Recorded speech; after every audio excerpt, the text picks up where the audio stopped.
The sun hung low over the endless stretch of highway, casting long shadows across the cracked asphalt like fingers reaching for escape. In the back of a rattling white van, 16-year-old Emily clutched a crumpled piece of cardboard, her heart pounding like a drum in a storm. Kidnapped help, she had scrawled in shaky letters with a stolen marker from the glove compartment. Her abductor, a wiry man named Carl, with eyes like cold steel, hummed tunelessly from the driver's seat, oblivious to her silent plea. Or so she hoped. It had started 2 days ago in a quiet suburb outside Tulsa. Emily was walking home from her after-school job at the local diner, dreaming of college applications and summer road trips with friends. She never saw Carl coming. A quick grab, a cloth over her mouth, and the world went black. When she woke, they were miles away, hurtling toward some unknown fate. Carl rambled about starting over in family, but his words twisted like knives. He was her estranged uncle, long banished from the family for his dark past. Now delusional and desperate, Emily's mind raced with memories of her mom, a single parent who worked double shifts to keep them afloat. "Always trust your gut, kiddo," her mom would say, hugging her tight. Now that gut screamed for help. Through the van's tinted window, Emily spotted a group of bikers thundering up behind them on the desolate road. Leather vests, roaring engines, tattoos snaking up muscular arms. They looked like trouble incarnate, but desperation breeds unlikely alliances. As the bikers pulled alongside, Emily pressed the sign against the glass, her eyes wide with terror, mouthing pleas. Leading the pack was Jocks, a burly man in his 40s with a shaved head and a patch on his vest, reading Son Serpents MC President. He'd seen a lot in his years on the road, bar fights, lost brothers, the raw edge of life, but nothing prepared him for the sight of that girl's face, pale and pleading, behind the van's window. The sign hit him like a punch to the gut. "Boys," he barked into his helmet mic, "we got a situation? Pull him over." The bikers revved to their engines, surrounding the van like a pack of wolves. Carl cursed under his breath, glancing in the rear view. "Just some road hogs," he muttered, but sweat beaded on his forehead. He slowed, feigning a breakdown, pulling onto the shoulder. The bikers dismounted, boots crunching on gravel. Jocks approached, the driver's side, his face a mask of controlled fury. "Everything all right here, pal?" Carl forced a smile, rolling down the window. "Yeah, just a family trip. Niece in the back's a bit car sick." But Emily banged on the window now, her signs still up, tears streaming. The other bikers, Rocco with his salt and pepper beard, Spike with his inked sleeves, and young prospect Tommy circled closer. Rocco peered in, his eyes narrowing. "That don't look like car sick to me." Twish one came fast. Carl panicked, revving the engine to flee, but Jocks was quicker, yanking open the door and hauling him out. "Not so fast," Jocks growled. Fists flew. Carl swung wildly, but the bikers subdued him in seconds, zip-tie in his hands with a cable from Tommy's saddlebag. Emily scrambled out, collapsing into Rocco's arms, sobbing. "He took me ... Please, call the police." The men exchanged glances. They weren't saints. The Iron Serpents had a reputation for rough justice, skirting the law in their small-town territory. Jocks had his own demons. A daughter lost to a custody battle years ago. A pain that never healed. Saving this girl felt like redemption. But as sirens wailed in the distance, someone must have called it, and the real twist unfolded. Carl spat blood, laughing maniacally. "You idiots.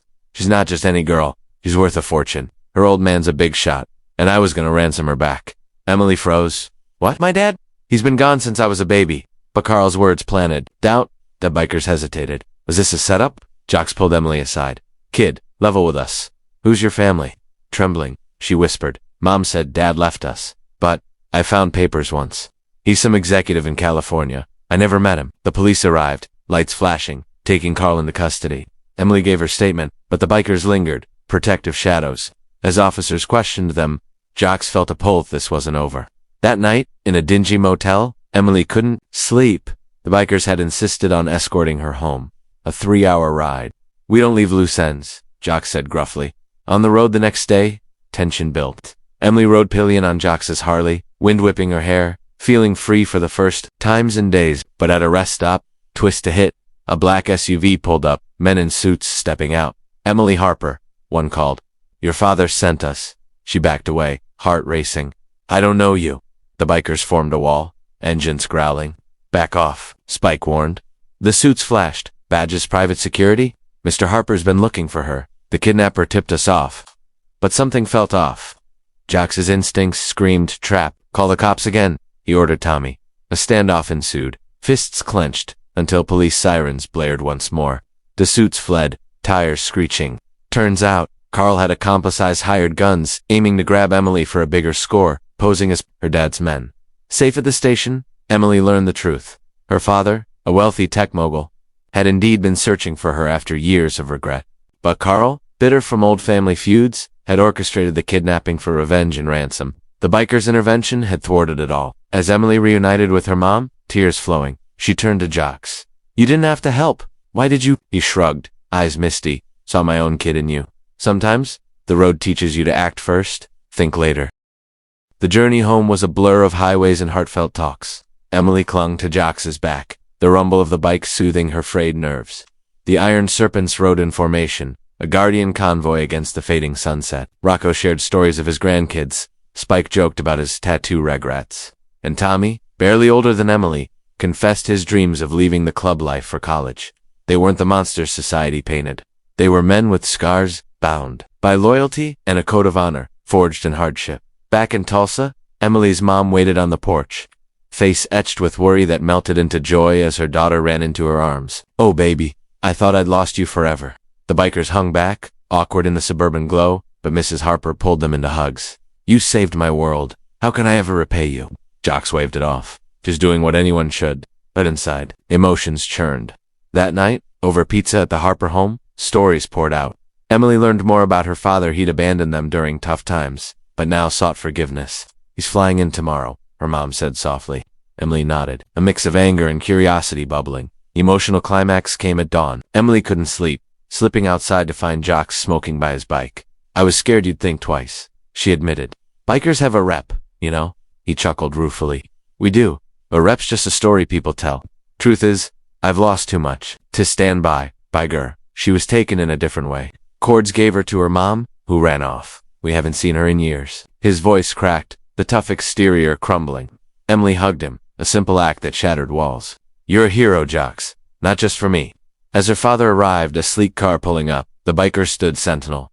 Mr. Harper, tailored suit and regretful eyes, approached warily. "Emily, I'm so sorry." She hesitated, then stepped forward. "Why now?" he explained. Years of searching, guilt eating him alive. Carl's plot had been the catalyst, but the biker's bravery the savior. In a shocking twist, Mr. Harper recognized, "Jocks, you, you were my mechanic back in the day? Fixed my old Harley?" Jocks' eyes widened. Small world. It turned out, a young Jocks had once helped Harper during a breakdown, planting seeds of kindness that echoed now. Harper offered rewards, money, favors, but the bikers refused. "Keep it for the kid's future," Jocks said. The group shared a final meal, laughter mixing with tears. Emily's family, fractured yet healing, owed it all to strangers who became saviors. As the Iron Serpents revved up to leave, Emily waved a new sign in her hand. "Thank you, heroes." Riding into the horizon, Jocks felt lighter. The road ahead was uncertain, but for once, it felt hopeful. Emily's story spread local news, then viral. Online reminding the world that heroes wear leather, not capes. In a divided world, acts of selflessness bridge the gaps.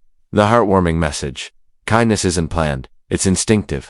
When we see suffering, we don't think twice, we act. Because in the end, humanity thrives on those who choose to help, no matter the cost. It's the bikers, the everyday folks, who remind us we're all riding the same road, and a little compassion can change everything.